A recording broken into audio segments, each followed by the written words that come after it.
Good morning, good afternoon, good evening, or as we like to say here at Shady Acres Woodshop, howdy! Today I have a piece of butternut. This comes to us from friend of the channel and viewer, Cammie in Missouri. This piece of wood is 15 inches long, 8 inches wide, and about 5 inches tall. I've never had the opportunity to turn butternut before, so I'm really looking forward to this. The piece is quite light. It appears to be a slice from a big branch.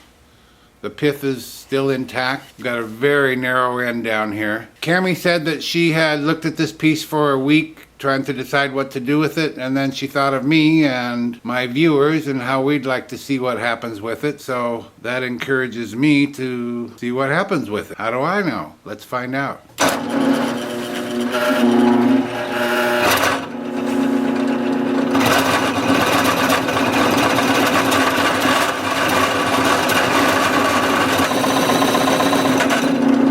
Now you might be asking, why doesn't he just round that up? Why doesn't he just cut off that long edge and maybe cut off a little of this end or something? Well, two reasons. One, I like a challenge, but two, most importantly, is I don't want to miss any design opportunities. And if I just round this thing up over on the bandsaw, who knows what it could have been. I'm not saying it's going to be anything special, and it might end up being just a round bowl. I don't know. I simply don't know. But I don't want to take the chance of missing something good, so we'll just work at it a little bit longer and a little bit harder than we might have if we rounded it up.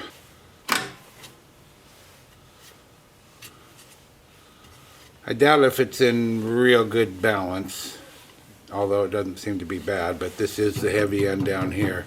And it's going to get heavier because I'm going to be cutting off the long end. I'm going to be cutting off this long end first. So this end's going to get even heavier, but then eventually I'll get to this. I'm going to grab my 5/8 inch bowl gouge. I'm going to get my mask and face shield on. We'll determine the speed for this, and we're going to get to turning. We're going to be turning at 578 RPM.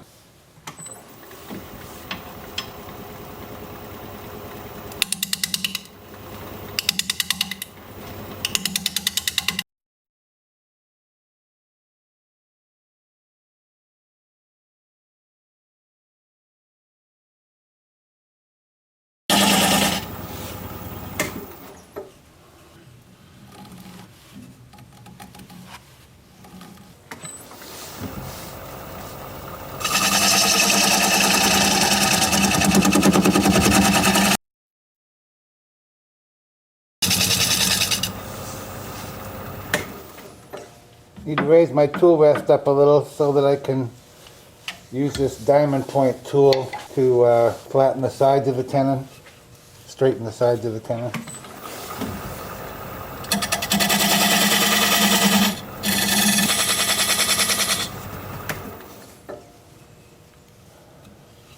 Kind of wants to chip away a little bit, but I think I got enough there. Well, now that we have that established, I'm going to go back to work on the corners.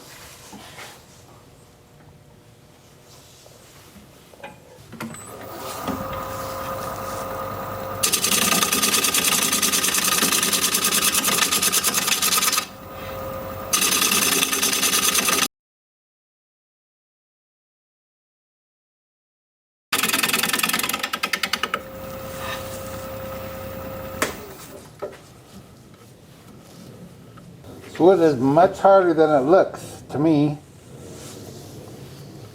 Looks pretty soft. It's not the hardest wood I've ever turned, but it's way harder than it looks.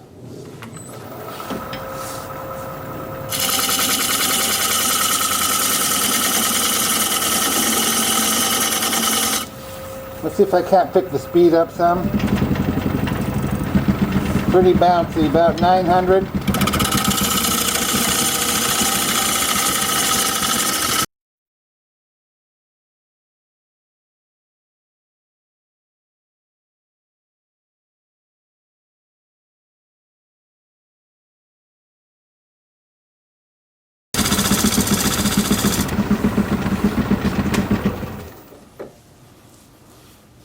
Alright, I don't know what we have here, but it is what we have, so it's time for sanding.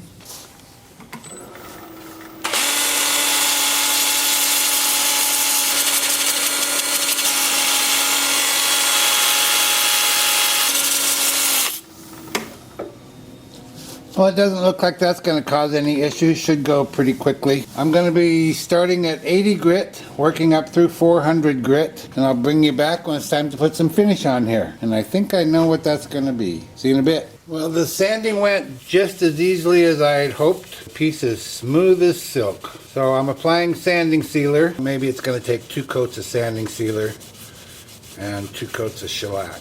I did point my heater at this and let it spin slowly for a while to warm the wood because it's only 42 degrees out here, and I was afraid that was going to take too long to dry, but now that I've heated the wood, it's actually drying pretty fast. So I think I can probably just continue putting on coat after coat right this minute because I think that's dry. Trying to convince myself to leave a little bit of the gray weathered look on the top. That's really hard to do, even for a guy that likes it all natural. It's hard to leave that gray in there, but I'm gonna try. I probably will get all these finishes on today, but I'm not gonna get it hollowed out today. So I'll see you tomorrow. See ya. Have a good evening. Sorry for the hum you're hearing. That's my little heater pointed at me because it's cold out here. I've got my 5/8 inch standard grind bowl gouge all sharpened up. I'm going to get my mask and face shield on. We'll be turning at just over 600 RPM.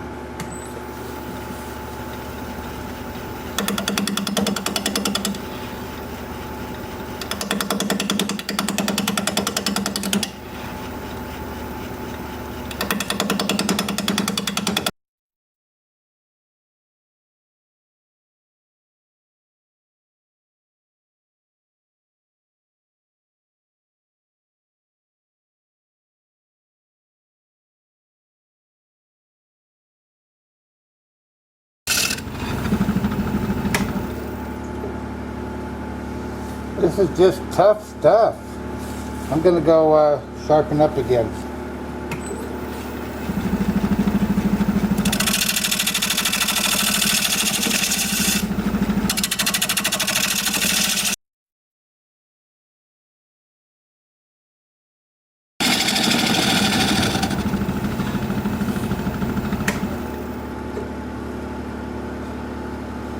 Just seeing what looks good. That's a matter of, does this look good, or if I did something else, would that look better? And then if you do something else and it doesn't, then it's too late. I'm going to go out here further.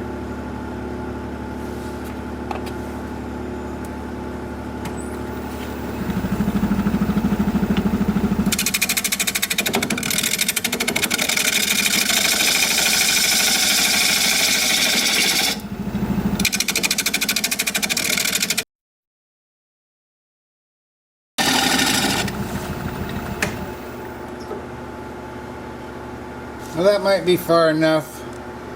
I mentioned that I thought I'd like to leave this gray color, the weathered look. I could still go further and still leave some, but maybe if you're trying to make a statement that it was weathered, maybe you need more of it. I don't know. I just do not know. I'll just continue deeper here for now.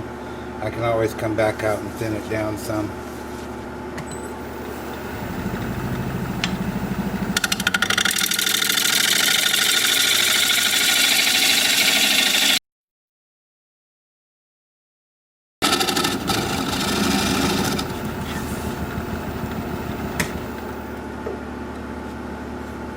I don't know what makes this wood so hard. I feel like I'm going through knots, but I don't see any. I'm going to sharpen up again.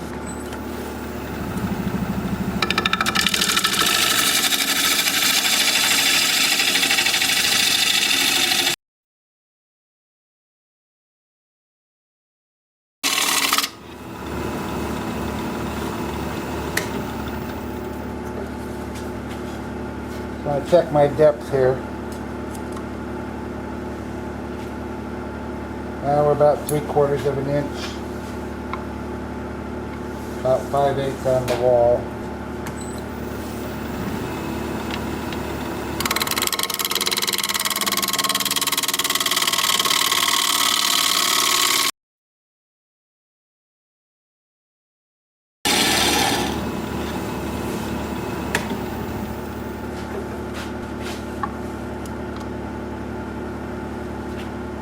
about 3/8 in the bottom, about a 1/2 inch on the wall.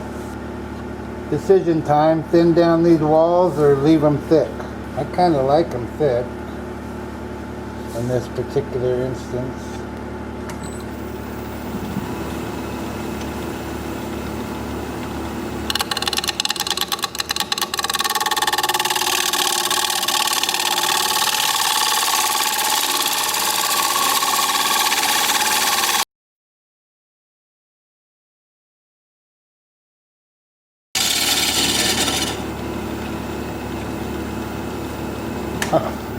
I'm going to sharpen again.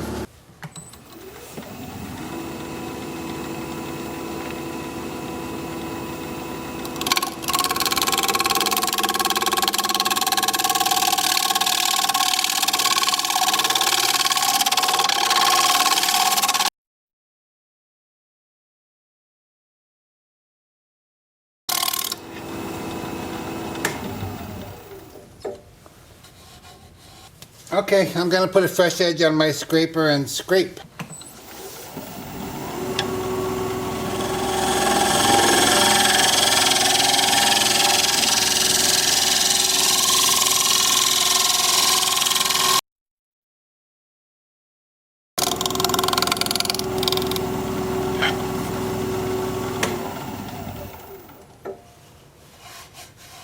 Time for sanding. I'm going to start the sanding with my Sandoflex.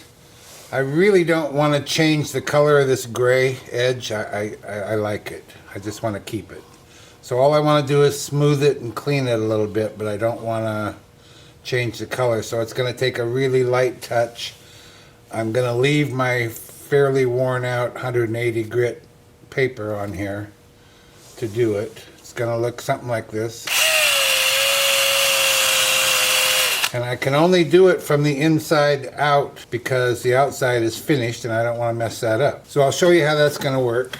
Then I'm going to switch to my 2-inch sanding disc with 80 grit. So let me get my mask on and I'll show you how that's going to work.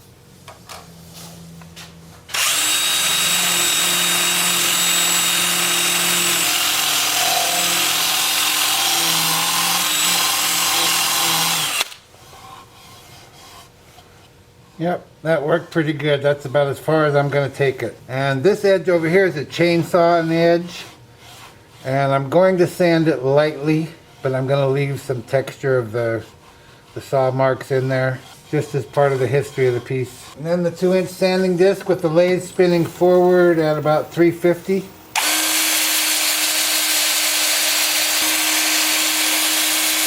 And that's going to be easy peasy. And I'll bring you back when it's time to put some sanding sealer on here. See you in a bit. Well, the sanding went really well. I've got a really nice smooth surface here for my sanding sealer to go on. As I've been sanding, I've been thinking about this gray edge that I left. I may have done that once before, and if memory serves, when I put the sanding sealer on there, the color disappeared. I hope that doesn't happen. And can you see the texture in this edge here? I sanded that like every other grit, so it has been sanded with 400, but just ever so lightly, just to leave some texture in there, something to feel, and it feels pretty good. Okay, here we go with the gray.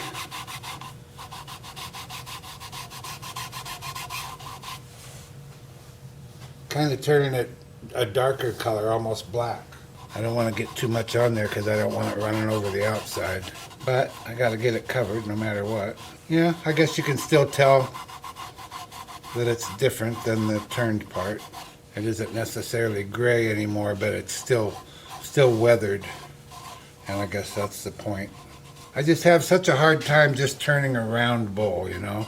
I want it to have some unique features. I do occasionally just turn something round, but it's never as satisfying as something like this. Okay, so I will get a few coats on here just right now, and then I'll come out in about a half an hour and smooth it out, and put on a couple of coats of shellac, and then it'll be time to take off that tenon. And that's when I'll see you next. Well, alrighty then, let's get that tenon off of there. I've mounted a block of wood up in my chuck. It's got a non-slip surface on it. I'm just going to slip the bowl over that and bring up my tailstock. I still have the center hole there for reference, so we'll just apply a little pressure, bring up the tool rest, spin it up a little bit here. See if it's running true, and it sure is.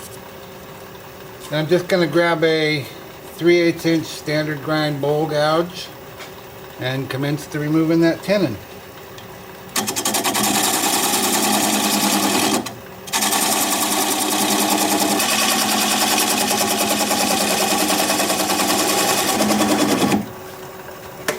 We'll check for clearance, and we have clearance. I always like to leave this area raised a little bit just for visual interest, no other reason. We'll just keep working it away.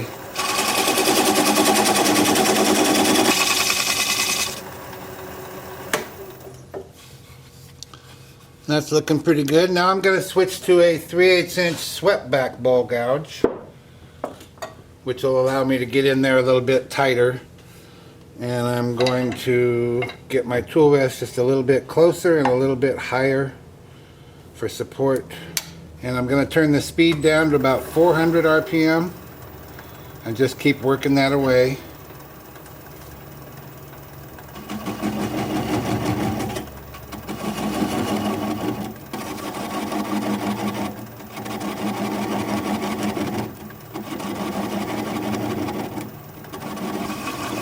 And that's pretty small, so now I'm going to turn the speed down to about 200 RPM. And I'm going to apply the bevel of the gouge against the bottom of the bowl. Pressure towards the headstock. Right hand on the gouge, left hand on the switch. And when the little nub stops turning, we'll know we're through.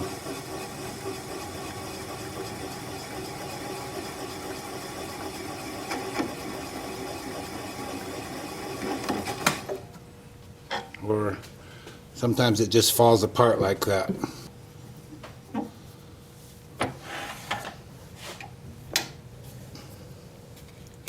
Yeah, just kind of fell apart. No problem, I'll take this over to the workbench and sand it up.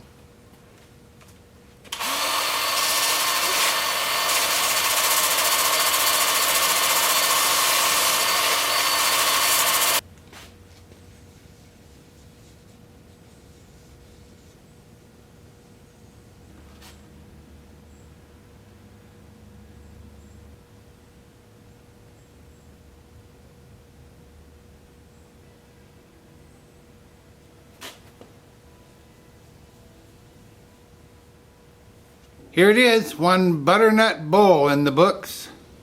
Boy, this is pretty, real pretty grain. What do you think of the shape? Kind of unusual, I guess. That's the idea, isn't it? And what about the natural edge I left there? Is that okay?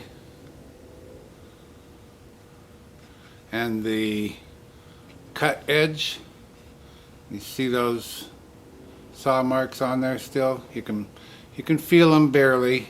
They're quite smooth, but they're visible and touchable. I like it quite a bit. And there's the bottom all finished up. Such pretty grain. Wow, just real nice. Thank you, Cammie from Missouri, for sending this along for all to enjoy. If you like this video, thumbs up please, I'd sure appreciate it. If you're a subscriber, thank you very kindly, I truly appreciate that. If you're not a subscriber, you might consider becoming one. I put out regular videos about one a week, and I'd like to keep in touch. An easy way to subscribe is just click my picture there near the end of the video. Your comments are always welcome, and I read all of them. So for now, this is Phil, Shady Acres Woodshop, signing off.